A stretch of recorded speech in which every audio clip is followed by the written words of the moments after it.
20년 한마디 말 없이 그는 무엇을 지켜왔나? 가문의 명예인가 아니면 금지된 사랑이었나? 그 침묵 속에 감춰진 가슴 시린 진실이 지금 밝혀진다. 18세기 후반 이씨 가문의 고풍스러운 기와집에 봄밤의 고요가 내려앉았습니다. 달빛은 별당 뒤뜰의 벚나무 그림자를 길게 드리웠고 그 아래 두 그림자가 조심스레 겹쳐졌습니다. 이도윤 도련님은 조급하면서도 애틋한 눈빛으로 선양아 씨를 마주보았습니다. 선양아 씨는 이씨 가문의 여종이었으나 그 아름다움과 총명함은 양반가 규수에게도 뒤지지 않았습니다. 금기를 넘어선 두 사람의 사랑은 이 밤의 공기마저 숨죽이게 만들었습니다. 선양아, 정녕 괜찮겠느냐? 이도윤 도련님이 속삭이자 선양아 씨는 고개를 들어 그의 눈을 깊이 응시했습니다. 도련님과 함께라면 그 어떤 길이라도 두렵지 않습니다. 그녀의 목소리는 밤공기처럼 나직했지만 그 안에 담긴 사랑은 별빛처럼 선명했습니다. 이도윤 도련님은 주머니에서 조그만 비단 주머니와 곱게 접은 서찰 하나를 꺼내 선양아 씨의 손에 쥐어주었습니다. 이것은 내 어머니의 유품이옵니다. 그리고 이 서찰은 내 진심을 담았으니 부디 잘 간직하려 주시오. 비단 주머니에는 작은 옥놀이개가 들어있었습니다. 선양아 씨는 따뜻한 비단 주머니와 서찰을 가슴에 품었습니다. 그것은 이도윤 도련님의 마음이자 그녀의 전부가 될 소중한 약속이었습니다. 두 사람은 서로의 온기를 나누며 짧은 행복에 잠겼습니다. 그 순간 인기척이 들렸습니다. 벚나무 뒤 어둠 속에서 거친 그림자가 불쑥 나타났습니다. 김태수였습니다. 그는 이도윤 도련님과는 어릴 적부터 그리 사이가 좋지 않았던 횡포가 심한 김대감 댁의 아들이었습니다. 김태수는 이도윤 도련님과 선양아 씨를 번갈아 보며 비릿하게 웃었습니다. 이 밤중에 정녕 이럴 수가 있느냐? 한이 천한 종년과 양반 도련님이 유정을 통한다니 가문의 명예를 땅에 떨어뜨릴 작정이더냐? 그의 비난은 칼날처럼 날카로웠습니다. 이도윤 도련님은 선양아 씨를 자신의 등 뒤로 숨기며 김태수를 노려보았습니다. 닥치시오, 김태수. 감히 어디서 함부로 입을 놀리시오. 어디서 듣도 보도 못한 망측한 짓이냐. 이를 김대감께 고하면 이 시가문은 풍비박산이 날 것이고 이 천한 계집은. 김태수는 선양아 씨를 향해 손가락질하며 모욕적인 말을 퍼부었습니다. 이도윤 도련님의 분노는 하늘을 찔렀습니다. 그는 참지 못하고 김태수에게 달려들었습니다. 두 사내의 곰싸움은 순식간에 격렬해졌습니다. 젊은 혈기와 분노가 뒤섞여 별당 뒤뜰은 아수라장이 되었습니다. 김태수는 이도연 도련님의 멱살을 잡고 거칠게 밀쳤고 이도연 도련님은 필사적으로 반항했습니다. 몸싸움은 걷잡을 수 없이 커졌습니다. 김태수가 휘두른 주먹이 이도윤 도련님의 뺨을 강타했고 이도윤 도련님은 휘청했습니다. 그는 넘어지기 직전 주변에 있던 날카로운 나뭇가지 하나를 움켜쥐었습니다. 김태수가 다시 달려들자 이도윤 도련님은 반사적으로 나뭇가지를 휘둘렀습니다. 나뭇가지는 불길하게도 김태수의 목을 스치고 지나갔습니다. 크! 김태수는 짧은 비명과 함께 바닥에 고꾸라졌습니다. 그가 쓰러진 자리에는 붉은 피가 서서히 번져나갔습니다. 이도윤 도련님은 손에 든 나뭇가지를 바라보며 경악했습니다. 자신도 모르게 저지른 끔찍한 실수에 온몸에 피가 식는 듯했습니다. 선양아 씨는 창백하게 질린 얼굴로 흐느꼈습니다. 도련님, 어찌 이런 일이? 그때 또 다른 그림자가 나타났습니다. 이씨 가문의 수장인 이정수 어르신이었습니다. 그는 별당에서 들려오는 소란에 잠에서 깬 듯 사랑채에서 급히 달려온 것이었습니다. 이정수 어르신은 쓰러진 김태수와 혼비백산한 이도윤 도련님, 그리고 공포에 질린 선양아 씨를 차례로 훑어보았습니다. 그의 눈빛은 흔들림 없이 차갑고 냉정했습니다. 이게 대체 무슨 짓이냐? 이정수 어르신의 목소리는 낮았지만 그 위압감은 별당 뒷뜰을 짓눌렀습니다. 그는 김태수의 맥을 짚더니 이내 차갑게 고개를 저었습니다. 이미 늦은 것이었습니다. 이정수 어르신은 잠시 침묵하더니 곧 차가운 명령을 내렸습니다. 도윤아, 너는 지금부터 이 일을 함구해야 한다. 김태수의 죽음은 내 놈의 짓이 아니다. 결코 아니다. 이씨 가문의 명예를 위해서라도 너는 이 사실을 영원히 가슴에 묻어야 한다. 내 아들이 살인을 저질렀다는 오명은 가문의 죽음을 가져올 것이니 이 일은 그리 된 것으로 할 것이다. 이도윤 도련님은 아버지를 이해할 수 없었습니다. 그는 억울함에 떨리는 목소리로 항변했습니다. 아버지, 소자는 그저. 닥쳐라. 네 입에서 나오는 모든 말은 가문을 파멸로 이끌 것이다. 지금부터 너는 이도윤이 아니다.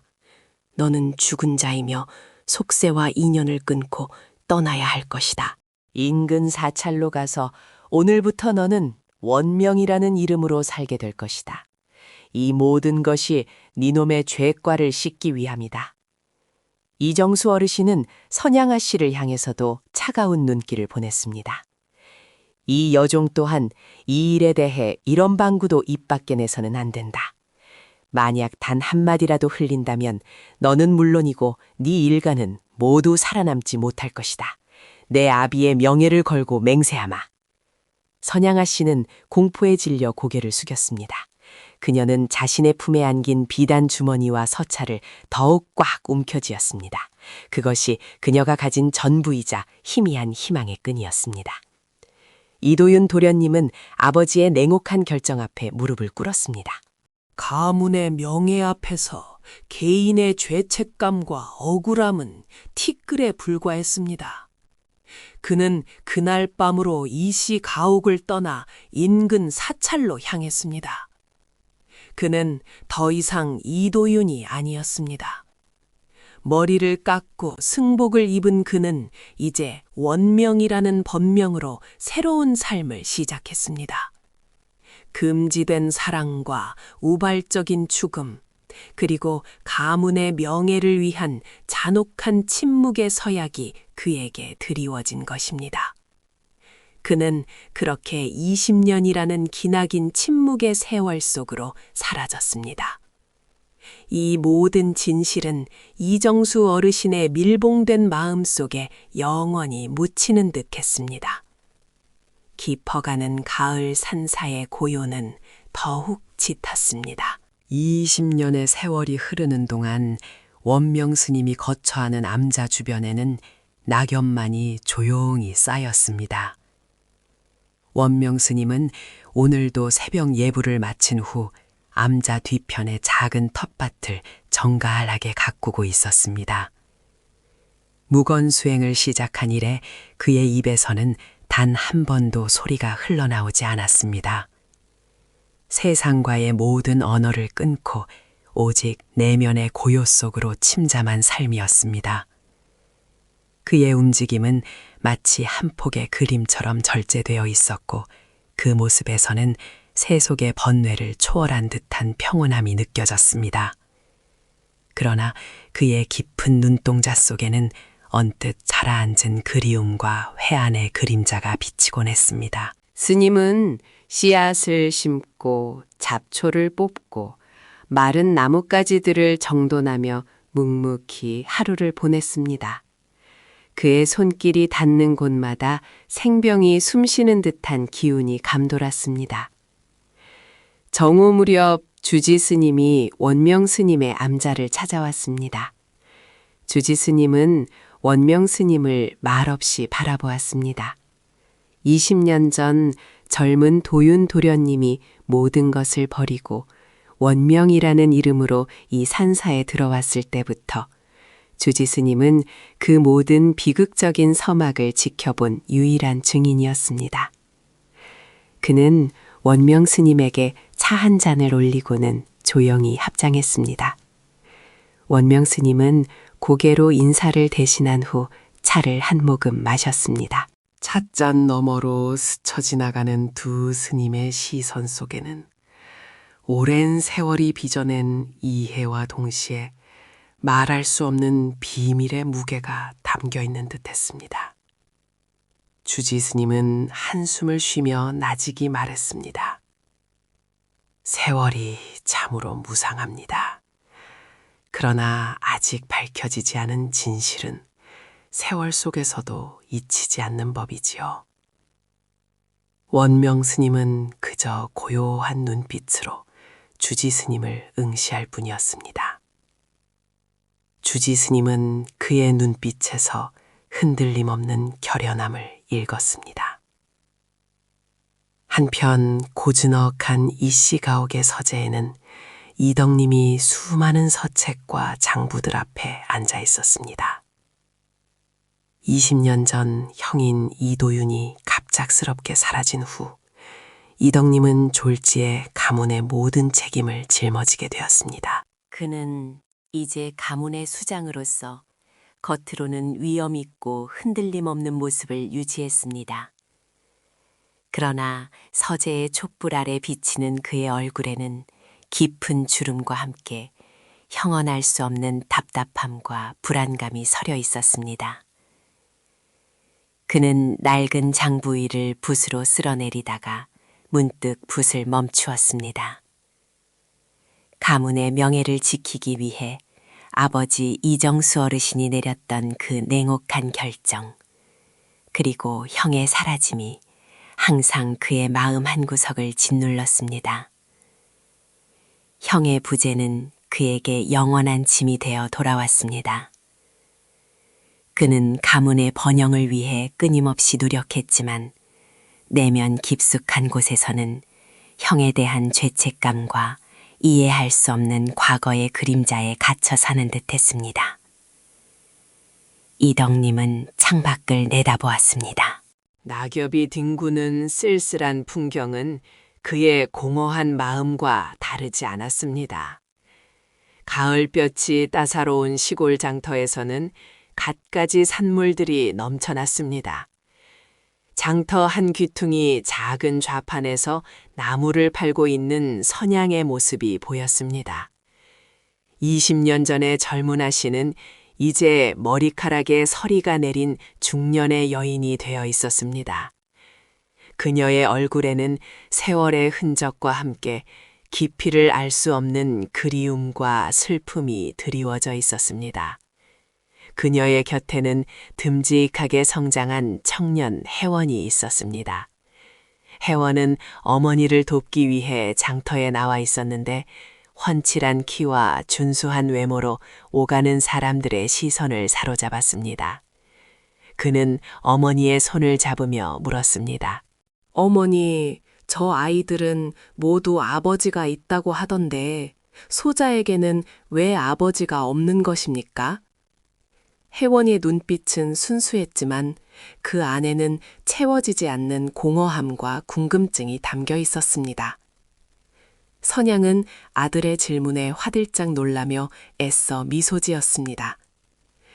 혜원아, 너는 소중한 아이란다. 아버지는 먼 길을 떠나셨을 뿐이야. 그녀의 목소리는 미약하게 떨렸습니다. 혜원은 어머니의 애매한 대답에 만족하지 못하는 듯 했습니다. 먼 길이라니요? 그 먼 길이 어디이며 언제쯤 돌아오시는 것입니까? 어째서 어머니께서는 아버지에 대한 이야기는 늘 그리도 짧게 하시는 것이옵니까? 혜원의 질문은 마치 가슴에 박힌 가시처럼 선양을 아프게 했습니다. 그녀는 아무 말도 할 수 없었습니다. 오직 아들의 손을 붙잡고 자신의 품에 안긴 작은 비단 주머니의 온기를 느끼며 침묵할 뿐이었습니다. 그 비단 주머니 속에는 20년 전 그 밤의 기억, 그리고 원명 스님이 남긴 서찰이 고이 간직되어 있었습니다. 장터를 오가는 마을 사람들은 혜원과 선양을 보며 웅성거렸습니다. 저 혜원이 저리도 잘생겼는데 아버지가 누군지 아무도 없다지 않소. 쉬, 조용히 하게나. 그 일은 이씨 가문과 얽힌 오래된 소문이 아니던가? 20년 전 이씨 가문의 큰 도련님이 갑자기 사라지고 스님이 되었다는 그 이야기 말일세? 그렇지. 김대감 댁 아들이 의문의 죽음을 맞았고 그 후로 이씨 가문에도 그림자가 드리워졌다네. 그 후로 원명 스님이 무건수행을 시작했다지 않나?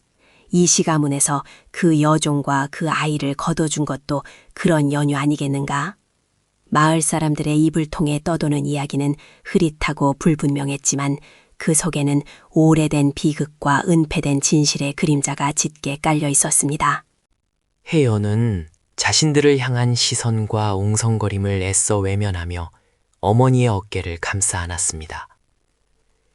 20년의 침묵이 만들어낸 그림자는 마을 전체를 미묘한 긴장감으로 휘감고 있었습니다. 20년 후 같은 해 겨울 이른 아침, 매서운 바람이 선양의 초가집 마루를 스치고 지나갔습니다. 아직 해가 완전히 뜨지 않은 어스름 속에서 혜연은 잠에서 깨어났습니다. 어젯밤 장터에서 어머니께 아버지에 대해 물었던 기억이 그의 가슴을 먹먹하게 하였습니다. 어머니의 애매한 대답과 마을 사람들의 웅성거림은 혜연의 마음에 갈증처럼 짙은 의문을 남겼습니다. 혜연은 왠지 모를 이끌림에 어머니의 방으로 향했습니다. 어머니는 이미 새벽같이 일어나 장터에 나갈 준비를 하시는 듯 방은 비어 있었습니다. 혜원은 방 안을 조심스럽게 둘러보았습니다. 오래된 살림살이들 사이 어머니의 낡은 옷가지들이 정돈된 벽장 한켠이 유난히 눈에 띄었습니다. 그는 평소 어머니가 아끼던 물건들을 넣어두던 자리를 기억하고 있었습니다. 망설임 끝에 혜원은 조심스럽게 벽장을 열었습니다. 낡은 옷가지들을 헤쳐내자 그 안에서 고색 창연한 작은 나무함이 모습을 드러냈습니다. 자물쇠도 채워지지 않은 소박한 함이었습니다. 혜원은 가슴이 뛰는 것을 느끼며 함을 열었습니다. 그 속에는 낡았지만 귀한 비단으로 만들어진 작은 주머니와 여러 번 접어 빛바랜 서찰 한 통이 담겨 있었습니다. 혜원은 조심스럽게 그것들을 꺼내 들었습니다. 비단 주머니는 세월의 흔적에도 불구하고 은은한 광택을 잃지 않고 있었습니다. 손끝에 닿는 감촉은 부드러웠고 주머니 한가운데에는 섬세한 자수로 수놓인 문양이 새겨져 있었습니다. 얼핏 보아서는 흔한 꽃무늬 같았으나 자세히 들여다보니 이씨 가문의 종가 대문에서 보았던 문양과 흡사한 부분이 있었습니다. 혜원의 눈이 휘둥그레졌습니다. 이 비단 주머니가 어째서 어머니의 가장 깊숙한 곳에 숨겨져 있었던 것인지 알 수 없었습니다. 이윽고 혜원은 떨리는 손으로 서찰을 펼쳤습니다. 낡은 종이 위에는 단정하지만 힘있는 필체의 글자가 가득 채워져 있었습니다. 읽어내려갈수록 혜원의 눈빛은 혼란과 놀라움으로 가득 찼습니다. 서찰에는 선양아, 이 주머니는 내 어머니의 유품이옵니다. 부디 이 주머니를 지키는 것이 곧 너를 지키는 길이라 믿어주시오. 어떠한 고난 속에서도 굳건히 마음을 다잡고 우리의 정을 잊지 말아주시오. 네, 반드시 돌아가리다. 도윤이 라고 적혀 있었습니다. 혜원은 서찰의 내용을 몇 번이고 되읽었습니다. 도윤이라는 이름. 그것은 분명 오래전 이씨 가문에서 사라진 큰 도련님, 원명 스님의 속명과 같았습니다. 그리고 이 주머니를 지키는 것이 곧 너를 지키는 길이라는 문구는 단순한 연인의 미러가 아니었습니다. 마치 어떤 중요한 비밀을 암시하는 듯 했습니다. 비단 주머니의 문양과 서찰 속 이름이 강렬하게 연결되는 순간 혜원의 심장은 거세게 울렸습니다. 마을에 떠돌던 소문 이씨 가문의 큰 도련님이 여종과 연정을 품고 사라졌다는 그 이야기가 현실로 다가오는 듯했습니다. 혜원은 비단 주머니와 서찰을 품에 숨기고 어머니 방을 나섰습니다. 마당 한편에서 아궁이에 불을 지피는 어머니 선양의 뒷모습이 보였습니다. 혜원은 애써 아무렇지 않은 척 어머니께 다가갔습니다. 어머니, 날이 차갑사옵니다. 장터에 나가실 채비는 다 하셨습니까? 선양은 고개를 돌려 아들을 바라보았습니다. 그녀의 눈가에는 깊은 주름이 패어 있었지만 아들을 향한 연민과 사랑은 여전했습니다. 혜원아, 너도 잠이 일찍 깨었구나. 걱정할 것 없다. 이제 장에 나가면 온몸이 금세 따뜻해질 게다. 혜원은 어머니의 옆에 앉아 불꽃을 응시했습니다. 마음속에는 방금 발견한 진실의 단서들이 거친 파도처럼 일렁였습니다. 그는 애써 담담한 목소리로 물었습니다. 어머니, 소자가 어린 시절 아버지에 대해 여쭙던 날이면 늘 깊은 한숨을 내쉬셨던 기억이 납니다. 아버지는 정녕 먼 길을 떠나신 것뿐이옵니까? 혹 소자에게 숨겨야만 하는 어떤 사연이라도 있는 것입니까? 선양의 어깨가 순간 움찔했습니다. 그녀는 불을 지피던 손을 멈추고 혜원을 물끄러미 바라보았습니다. 아들의 눈빛은 이전과는 다른 깊은 호기심과 결의로 가득 차 있었습니다. 선양은 애써 미소 지었지만 그 미소지에는 감출 수 없는 혼란과 불안감이 스며 있었습니다. 혜원아, 너는 어찌 갑자기 그런 말을 꺼내느냐? 어미는 너에게 숨기는 것이 아무것도 없단다. 그저 아버지는 널 많이 사랑하셨고 어미 또한 너의 아버지를 잊은 적이 없단다. 그것으로 족하거라. 그녀의 목소리는 미세하게 떨렸습니다. 혜원은 어머니의 눈을 똑바로 응시했습니다.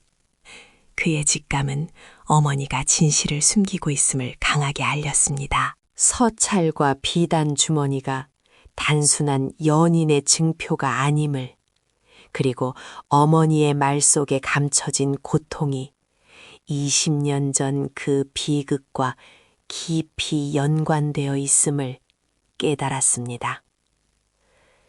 어머니의 애써 외면하는 모습은 혜원의 결심을 더욱 굳건히 만들었습니다. 혜원은 자리에서 일어섰습니다. 어머니는 아들의 얼굴에서 전에 없던 단호함을 읽었습니다. 어머니, 소자는 이제 더 이상 기다릴 수 없사옵니다. 소자의 아버지가 누구인지, 어째서 소자가 아버지 없이 자라야 했는지 그 진실을 밝히고 싶습니다. 그리하여 소자는 사찰로 향할 것입니다. 그곳에 아버지의 그림자가 드리워져 있다고 들었사옵니다. 선양의 얼굴이 하얗게 질렸습니다. 그녀는 혜원의 팔을 붙잡았습니다. 혜원아, 안 된다. 사찰이라니 어찌 그곳에 가겠느냐. 그곳에는 아무것도 없단다. 부디 어미의 말을 믿어다오. 선양의 목소리에는 간절한 애원과 함께 깊은 두려움이 서려 있었습니다. 그녀는 아들이 진실에 다가서는 것을 막으려 필사적으로 노력하는 듯 했습니다. 그러나 혜원은 이미 결심을 굳힌 뒤였습니다. 어머니의 만류는 오히려 그곳에 진실이 있음을 강력히 시사하는 증거 같았습니다. 혜원은 어머니의 손을 조용히 뿌리치고 집을 나섰습니다. 매서운 겨울바람이 그의 뺨을 스쳤지만 혜원의 눈빛은 흔들림 없는 결의로 가득했습니다. 그는 마을 어귀를 지나 사찰을 향하는 길에 접어들었습니다. 20년 동안 침묵 속에 갇혀있던 진실의 문이 이제 혜원의 발걸음에 따라 조금씩 열리기 시작하는 듯 했습니다. 사찰의 고즈넉한 대웅전 앞마당에 겨울 햇살이 비스듬히 쏟아졌습니다. 마른 나뭇가지에는 앙상한 그림자가 길게 드리워졌고 싸늘한 공기 속에서도 혜원의 발걸음은 망설임 없이 깊은 안쪽으로 향했습니다. 그는 서찰 속 이름 그리고 어머니의 떨리던 눈빛이 가리키던 그곳에 도착했습니다. 멀지 않은 곳 작은 암자 앞에는 묵묵히 앉아있는 한 스님이 있었습니다. 그의 등 뒤로 설핏 보이는 뒷모습은 혜원이 상상했던 아버지의 모습과는 너무나 달랐습니다. 그러나 서찰이 말해주던 그 이름 도윤이라는 흔적이 그의 심장을 거세게 울렸습니다. 혜원은 조심스럽게 다가갔습니다. 스님, 원명 스님이십니까? 혜원의 목소리는 조용했지만 고요한 사찰에는 선명하게 울려 퍼졌습니다. 스님은 미동도 없이 앉아 있었습니다. 시간이 멈춘 듯 스님의 모습은 마치 살아있는 부처상 같았습니다. 혜원은 다시 한번 간절한 마음을 담아 스님을 불렀습니다. 소생 혜원이라 하옵니다. 스님께 여쭙고자 하는 바가 있어 먼 길을 찾아왔사옵니다. 그러나 스님은 여전히 침묵만을 지켰습니다. 그의 표정은 보이지 않았지만 혜원은 그 침묵 속에서 깊은 슬픔과 오랜 체념을 느꼈습니다. 마치 세상의 모든 소리를 등진 듯 스님은 아무런 반응도 보이지 않았습니다. 혜원의 가슴 속에는 답답함과 혼란이 밀려들었습니다. 그 침묵이 20년 동안 어머니의 가슴을 짓눌렀던 바로 그 침묵임을 직감했습니다. 혜원은 발길을 돌려 주지 스님의 처소로 향했습니다. 사찰의 주지 스님은 오랜 세월 원명 스님의 곁을 지켜온 유일한 증인이었습니다. 그는 처소 앞에 서서 깊은 숨을 내쉬고는 이내 문을 두드렸습니다.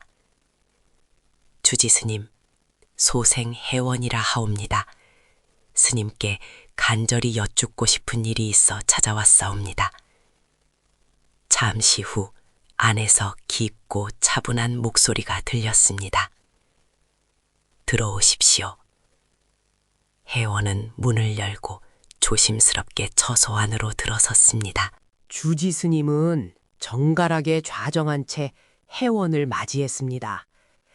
그의 얼굴에는 오랜 세월의 지혜와 고뇌가 서려 있었습니다.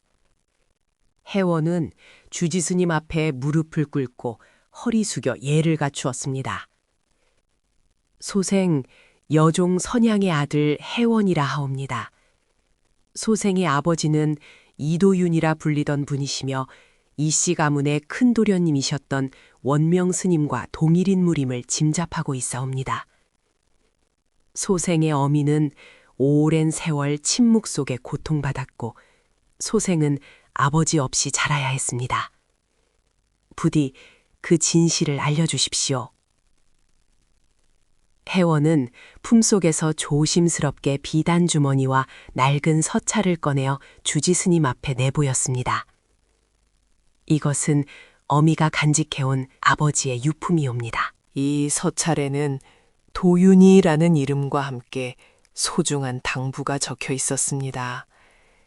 주지 스님은 혜원의 말에 눈을 감고 깊은 한숨을 내쉬었습니다. 그의 표정에는 설명하기 어려운 슬픔과 연민이 교차했습니다. 그는 비단 주머니와 서찰을 잠시 들여다보더니 고개를 들어 혜원의 눈을 응시했습니다. 그 아이가 기어이 이렇게 자랐구나. 선양이 내게 끝내 모든 것을 말하지 않았더냐. 혜원은 고개를 저었습니다. 어미는 그저 눈물만을 보였습니다. 어미의 두려움이 소센에게는 더 큰 의문으로 다가왔을 뿐입니다. 주지 스님은 다시 한번 깊은 침묵에 잠겼습니다. 오랜 시간 고민하는 듯 했습니다. 그리고는 천천히 입을 열었습니다. 그의 목소리에는 단호함과 함께 무거운 짐을 내려놓는 듯한 안도감이 섞여 있었습니다. 혜원아, 네 아비 원명 스님은 평생을 속죄하는 마음으로 살아오셨다. 그러나 그가 짊어진 짐은 너희가 아는 것보다 훨씬 무겁고 복잡한 것이었으니 김태수의 죽음은 결코 이도윤 혼자만의 과오가 아니었단다. 혜원의 눈이 휘둥그레졌습니다. 그의 아버지가 살인자라는 마을의 소문이 사실이 아니라는 충격적인 반전이 주지 스님의 입에서 흘러나왔습니다. 혼란과 희망이 뒤섞인 감정이 혜원의 가슴을 덮쳤습니다. 주지 스님은 자신의 처소 산편에 자리한 작은 함을 열었습니다. 그 안에는 세월의 흔적이 고스란히 묻어 있는 몇 가지 물건이 들어 있었습니다. 그는 그중 가장 작고 낡은 아기 저고리 하나를 꺼내 혜원에게 건넸습니다. 저고리 안쪽에는 달아 희미해진 실로 해라는 글자가 새겨져 있었습니다. 이것은 네 어미 선양이 네가 아주 어릴 적 이 사찰에 와서 내게 맡긴 물건들 중 하나이다. 언젠가 이 아이가 진실을 찾아올 때를 대비해 내 평생을 숨겨왔던 것이지. 이 저고리와 함께 네 어미는 눈물로 애원했었다. 이 아이만은 도련님과 저의 피를 이었음을 아무도 몰라야 합니다. 라고 말이다.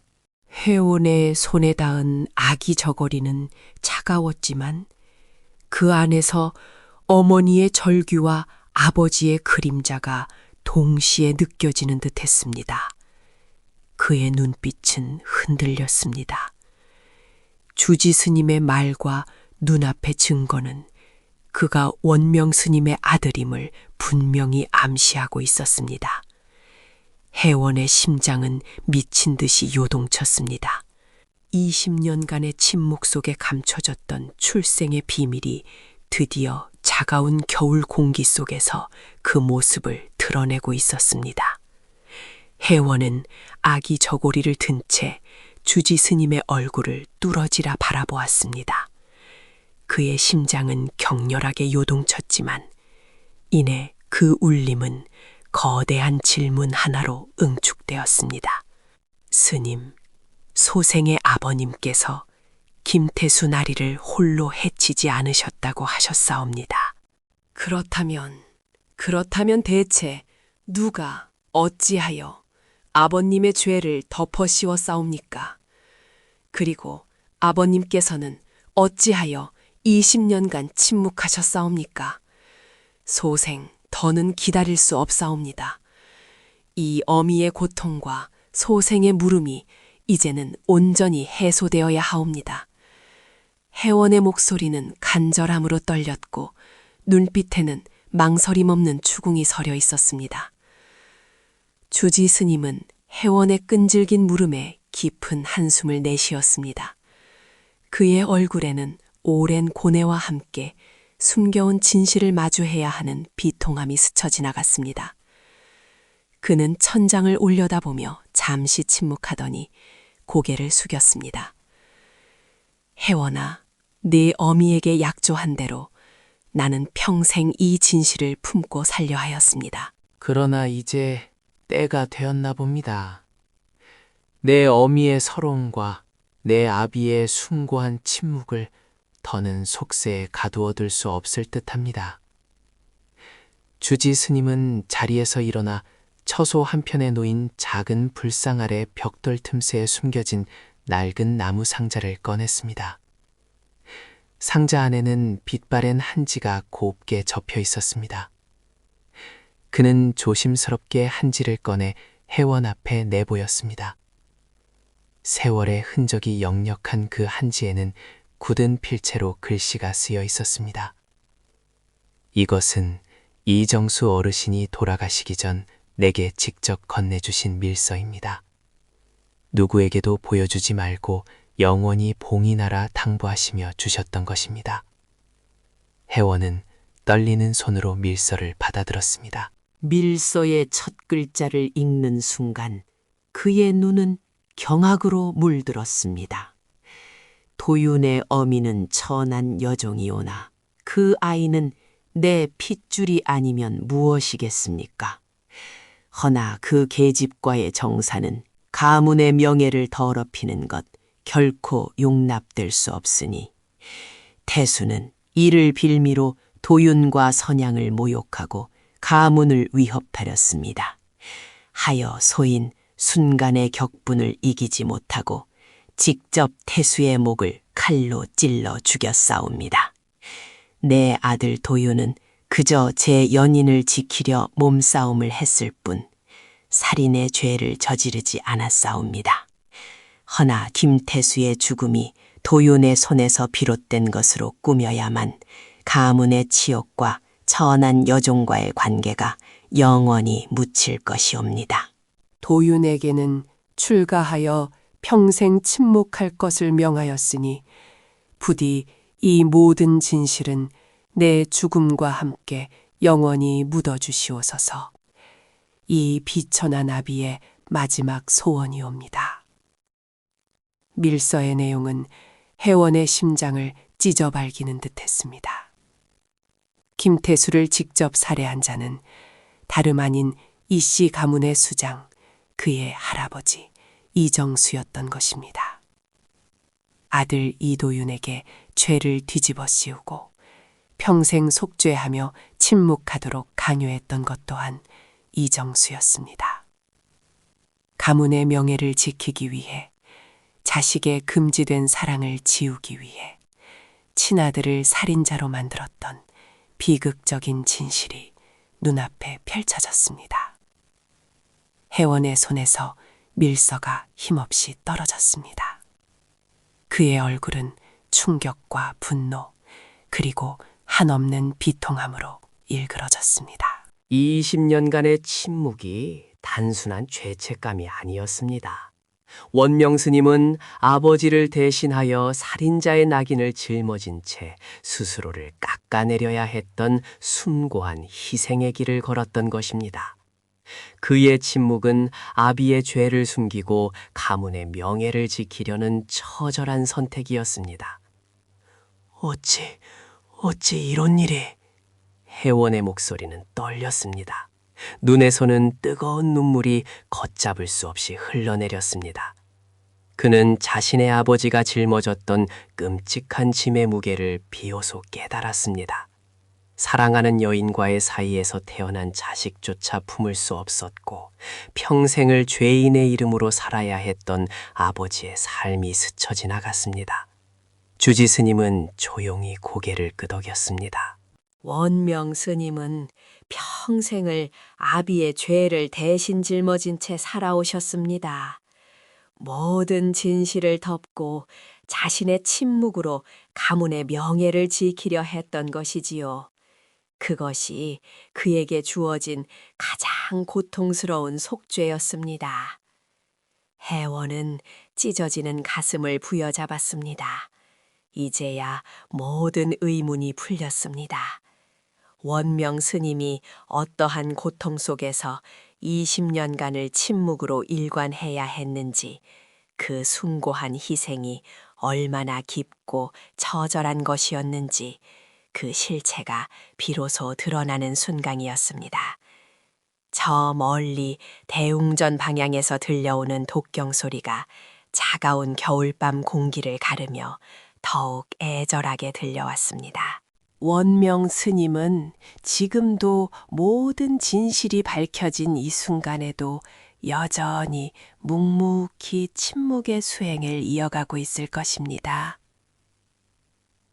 차가운 겨울 해가 중천에 떠오른 이튿날 아침, 혜원은 밤새 잠 못 이루고 선양의 초가집 문을 두드렸습니다. 밀서의 무거운 진실을 품에 안은 그의 얼굴은 여전히 충격과 비통함으로 일그러져 있었습니다. 혜원의 창백한 얼굴을 마주한 선양의 눈에는 걱정이 가득 서렸습니다. 혜원아, 밤새 무슨 일이 있었느냐? 너의 낯빛이 어찌 그리? 혜원은 대답 대신 떨리는 손으로 이정수의 밀서를 선양에게 내밀었습니다. 선양은 의아한 얼굴로 밀서를 받아들었으나 혜원의 굳은 표정에서 불길한 예감을 읽었습니다. 그녀의 손끝이 떨리기 시작했습니다. 혜원은 주지 스님에게 들었던 모든 이야기를, 그리고 밀서에 적힌 참혹한 진실을 하나하나 선양에게 전달했습니다. 김태수를 죽인 진짜 범인이 다름 아닌 이씨 가문의 수장 이정수였으며, 원명 스님이 아비의 죄를 대신 짊어지고 평생을 침묵 속에서 살아야 했다는 그 처절한 사연을 전했습니다.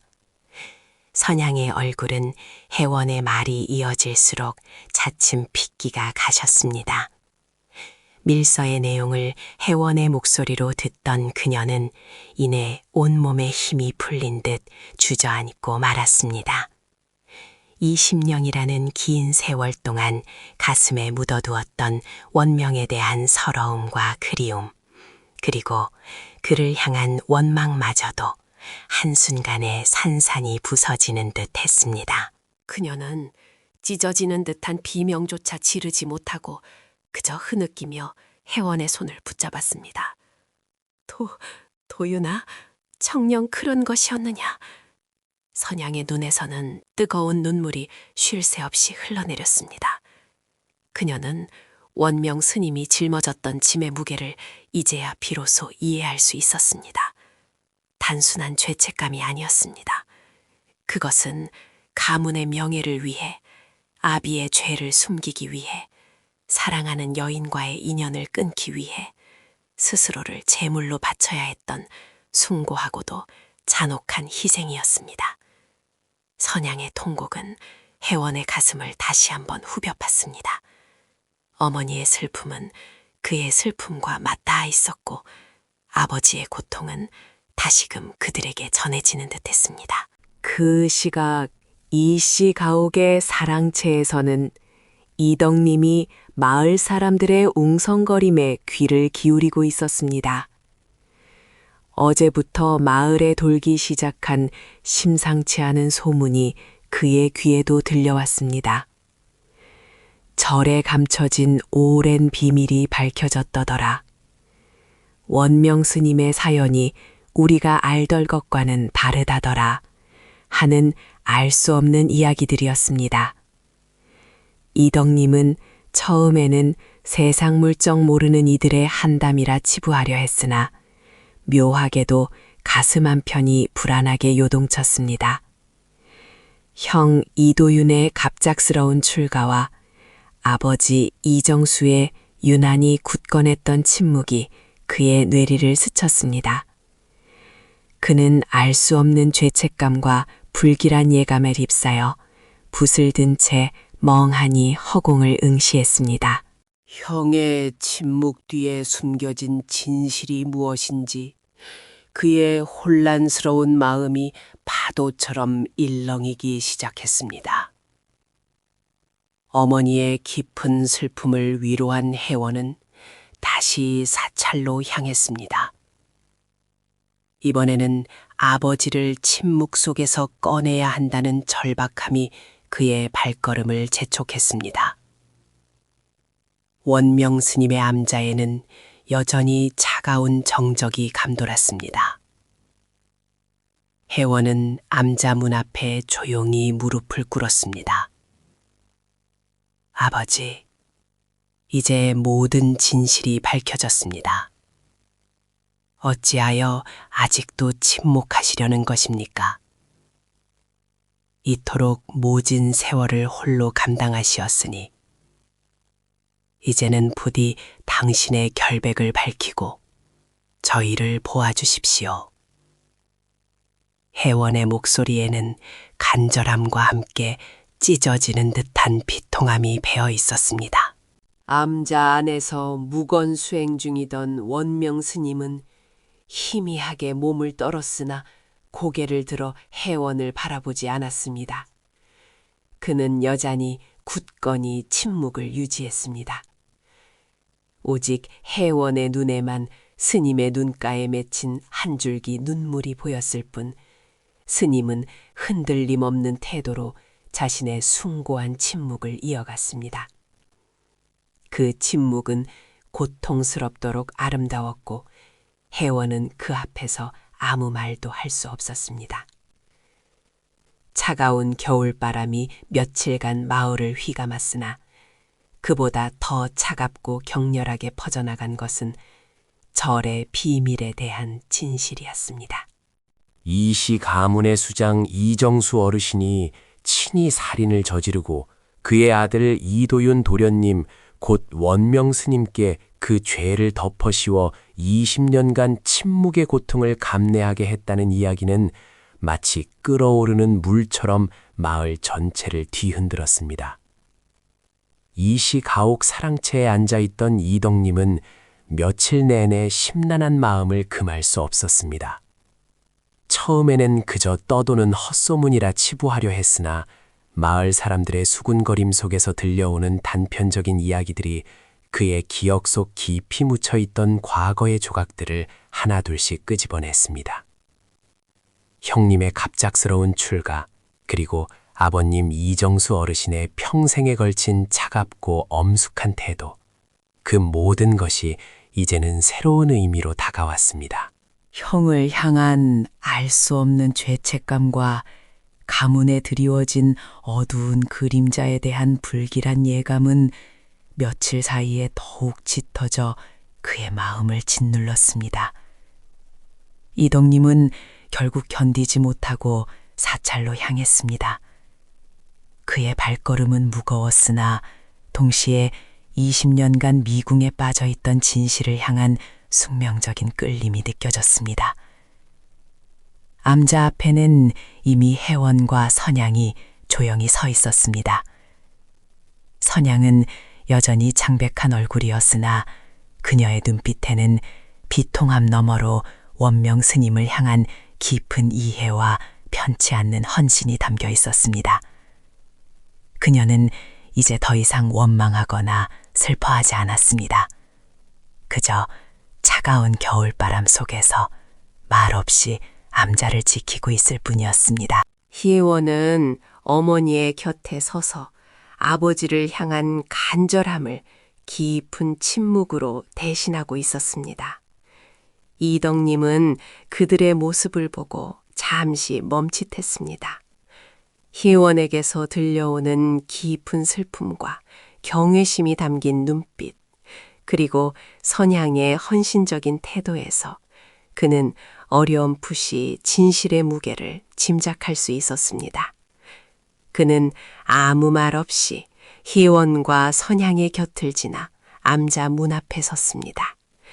삐걱거리는 나무 문이 조심스럽게 열리고 안에는 여전히 흐트러짐 없는 자세로 앉아있는 원명 스님이 있었습니다. 20년 만에 재회였습니다. 형제는 말없이 서로를 응시했습니다. 원명 스님의 얼굴에는 세월의 흔적이 깊게 패여 있었으나 그 눈빛은 한없이 고요하고 평화로웠습니다. 이덕님은 형님의 눈에서 지난 세월의 고통과 희생이 스쳐 지나가는 것을 느꼈습니다. 그의 목을대가 뜨거워지고 알 수 없는 눈물이 차올랐습니다. 그는 아무 말도 할 수 없었습니다. 무슨 말을 해야 할지, 어떤 용서를 구해야 할지 알 수 없었습니다. 아니, 어쩌면 말로는 다 표현할 수 없는 참회와 용서의 감정이 이미 그 공간을 가득 채우고 있었는지도 모릅니다. 이덕님은 천천히 고개를 숙였습니다. 그것은 죄를 지은 동생으로서 형님께 올리는 참회였고, 동시에 20년 동안 감내한 형님의 숭고한 희생에 대한 경의였습니다. 원명 스님은 여전히 침묵했습니다. 그러나 그의 침묵은 더 이상 고통의 침묵이 아니었습니다. 그것은 이해와 용서, 그리고 세상의 모든 소란을 초월한 깊은 평화로움이 깃든 침묵이었습니다. 이덕님은 형님의 침묵 속에서 모든 것을 깨달았습니다. 진실은 말로써 드러나는 것이 아니며 용서는 소리 높여 외치는 것이 아님을 말입니다. 그는 그렇게 말없이 암자를 나섰습니다. 그 뒤로 선양은 원명 스님의 곁을 떠나지 않았습니다. 그녀는 암자 앞 차가운 돌바닥에 작은 자리를 펴고 앉아 매일 새벽부터 밤늦도록 원명 스님을 조용히 지켰습니다. 그녀의 헌신적인 모습은 마을 사람들의 가슴을 울렸습니다. 차가운 겨울바람이 불고 눈이 내리는 날에도 선양은 굳건히 그 자리를 지키며 뜨거운 차를 달여 암자문 앞에 놓아두었습니다. 20년 전에 순수했던 사랑이 세월의 풍파를 넘어 더욱 깊고 숭고한 형태로 다시 피어나는 듯했습니다. 그녀의 눈빛은 이제 슬픔 대신 고요한 확신과 존경으로 빛나고 있었습니다. 혜원은 아버지의 침묵 속에서 더 큰 가르침을 얻었습니다. 그는 아버지가 왜 침묵을 고수하는지 이제는 완전히 이해했습니다. 아버지의 침묵은 단순히 죄를 대신 짊어진 고통의 표현이 아니었습니다. 그것은 이씨 가문의 명예를 지키고 아비 이정수의 죄를 덮으며 사랑하는 여인과 아들에게까지 그 비극의 그림자를 드리우지 않으려는 지고지순한 희생과 용서의 완성이었습니다. 혜연은 아버지의 침묵 속에서 진정한 용서가 무엇이며 희생이 어떻게 숭고한 의미를 가질 수 있는지를 깊이 깨달았습니다. 그의 아버지 원명 스님은 이미 모든 것을 초월한 경지에 도달해 있었습니다. 혜연은 더 이상 아버지에게 침묵을 멈추라 간청하지 않았습니다. 대신 그는 아버지의 침묵을 존중하고 그 침묵이 전하는 거대한 의미를 온 마음으로 받아들였습니다. 마을 사람들의 시선도 변화하기 시작했습니다. 처음에는 절의 비밀이라는 자극적인 소문에 호기심 어린 시선을 보냈던 이들이었으나 이덕님의 방문과 선양의 헌신, 그리고 혜연의 깨달음을 통해 원명 스님의 희생이 얼마나 숭고한 것이었는지 점차 이해하게 되었습니다. 그들은 이제 원명 스님을 단순한 죄수나 의문의 인물이 아닌 온몸으로 가문의 죄를 짊어지고 20년간 스스로를 바친 살아있는 부처로 여기기 시작했습니다. 스님을 향한 조롱 섞인 수군거림은 차츰 경외심 어린 침묵으로 바뀌었고, 사람들은 암자 앞을 지날 때마다 깊이 고개를 숙였습니다. 원명 스님의 침묵은 이제 한 개인의 고통이 아닌 마을 전체를 감싸는 거대한 평화와 용서의 상징이 되었습니다. 차가운 겨울 햇살이 암자 마당에 비스듬히 드리우고 그 고요한 빛 속에서 원명 스님의 침묵은 더욱 깊고 숭고하게 빛나고 있었습니다. 수십 년의 세월이 흘러 다시금 차가운 겨울이 찾아왔습니다. 혜원의 나이 또한 희끗희끗한 머리카락이 어깨를 덮을 만큼 깊어졌고 선향의 얼굴에도 지난 세월의 깊은 주름이 새겨졌습니다. 암자마당에는 첫눈이 소리 없이 내려 쌓였고 그 백색의 고요 속에서 원명 스님은 여전히 좌정한 채였습니다. 그의 몸은 오랜 세월 속에 바스러질 듯 야위었으나 얼굴에는 티 없는 평화로움이 가득했습니다. 20년간 이어온 무건수행은 그에게서 모든 세속의 번뇌를 씻어낸 듯 보였습니다. 선양은 매일 아침 저녁으로 암자 마당을 쓸고 작은 화로에 불씨를 갈아 넣으며 스님의 곁을 지켰습니다. 그녀의 손은 거칠어졌고 등은 굽었지만 스님을 바라보는 눈빛은 20년 전 순수한 사랑을 품었던 처녀의 그것처럼 맑고 변함없었습니다. 이제 그녀에게 원명 스님은 단순한 연인이 아닌 삶의 모든 의미와 존경이 담긴 숭고한 존재였습니다. 스님의 침묵을 그녀는 온몸으로 이해하고 그 곁을 지키는 것이 곧 자신의 소명임을 확신했습니다. 혜원은 아버지를 닮은 듯 고요하고 깊은 눈빛으로 암자 문간에 앉아 있었습니다. 그는 이제 아버지의 침묵이 무엇을 의미하는지 완전히 깨달았습니다. 그것은 희생이며 용서이며 때로는 말보다 더 강력한 진실의 외침이었습니다. 침묵 속에서 아버지가 이룩한 영혼의 평화와 그 안에 담긴 무한한 사랑과 인고를 혜원은 가슴 깊이 새겼습니다. 그는 더 이상 아버지에게 말을 강요하지 않았고 그저 아버지의 고요한 침묵을 자신의 것으로 받아들이며 함께 침묵하는 법을 배웠습니다. 어느 날 새벽 유난히 고요한 기운이 암자 주변을 감쌌습니다.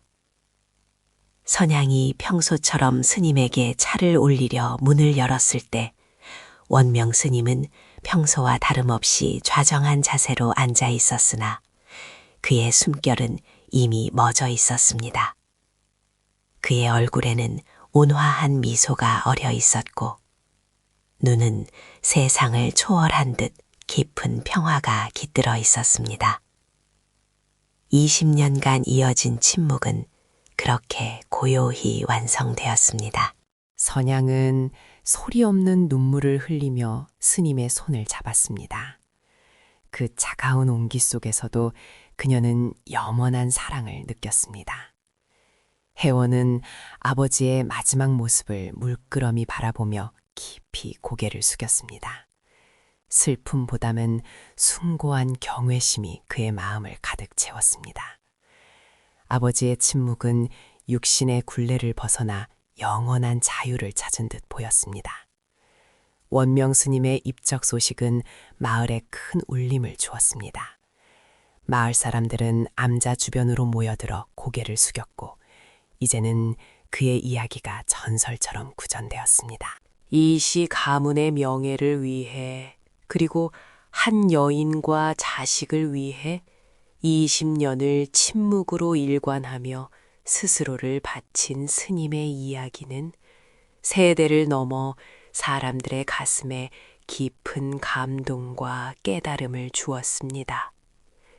그는 단순한 승려가 아니라 가문의 비극을 품고 용서와 희생으로 승화시킨 살아있는 부처로 기억되었습니다. 수년이 더 흘렀습니다. 혜원은 아버지 원명 스님의 뜻을 이어받아 작은 암자에 홀로 머물며 수행자의 길을 걷고 있었습니다. 그는 삭발을 하고 승복을 입었으나 스님이라는 법명 대신 여전히 혜원이라는 이름을 썼습니다. 그의 수행은 아버지처럼 무건으로 이어지지 않았습니다. 혜원은 때때로 마을을 찾아 사람들에게 아버지의 이야기를 들려주며 침묵 속에 담겼던 사랑과 용서의 참된 의미를 전했습니다. 그는 아버지의 침묵을 깨는 대신 그 침묵이 가르쳐 준 지혜를 세상에 소리내어 전하는 길을 택했습니다. 아버지의 숭고한 유산을 이어받아 고통과 희생이 아닌 사랑과 평화의 전원으로 승화시키는 것이었습니다. 어느 맑은 봄날, 선양이 혜원이 수행하는 작은 암자를 찾았습니다. 그녀는 혜원의 수행을 멀리서 지켜보았습니다. 혜원의 얼굴에서는 아버지의 고요한 평화와 어머니의 강인한 사랑이 동시에 느껴지는 듯 했습니다. 선양은 흐르는 눈물을 소매자락으로 닦으며 작게 미소 지었습니다. 원명 스님의 이야기는 이제 한 비극의 끝이 아니라 영원한 사랑과 숭고한 희생의 시작으로 세상에 남게 되었습니다. 암자 뒤편의 산에는 새들이 지저귀었고 따스한 봄바람이 흔들리는 나뭇잎 사이를 스치며 속삭였습니다. 그 소리는 마치 원명 스님의 영원한 침묵이 세상 모든 생명에게 보내는 평화의 노래 같았습니다.